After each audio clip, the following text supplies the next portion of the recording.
বরণ হয়ে গেছে আমার কতবার বরণ করব বরণ হয়ে গেছে আমার কতবার বরণ করব বরণ হচ্ছে না কি হবে গাড়ি থাকবে গেট ধরেছে হ্যাঁ গাড়ি থাকো যতক্ষণ না রাত্রি হ্যাঁ চলো চলো চলো আমরা যাই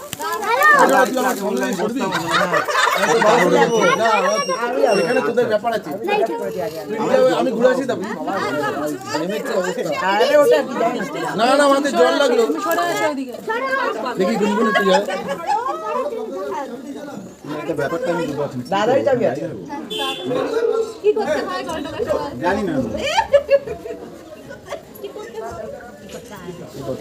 প্রণাম করতে হবে ওটা পুরো তো হয়ে গেছে তাহলে কি করতে হবে আরে সরাসরি না বললে কি করে বুঝবো? আমি তো বুঝি না আমি কি করবো তাহলে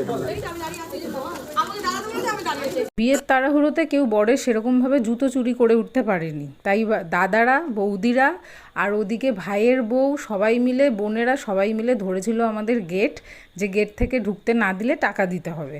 তো তোমরা জানোই ইউজুয়ালি বোনেরা শালিরা এই সমস্ত জিনিস কিছু করেই থাকে, তবে ভয়ের চোটে কেউ বলতেই পারছে না যে কি করতে হবে। যাই হোক, কালু দাদা তারপরে বলেছিল 21,000 টাকা, সেখানে অ্যামাউন্টটা প্রায় 10% কমে গেছে। আর তারপর আলটিমেটলি সেই টাকাটা এসেছিল আমারই হাতে, যেটার সাথে আরও কিছু অ্যাড করে অষ্টমঙ্গলায় আমরা সবাই একসাথে খাওয়া দাওয়া করেছিলাম। এই ধরনের খুনসুটি রীতিনীতি নিয়মকানুন না থাকলে বিয়ে বাড়ির কোনো মজাই থাকে না।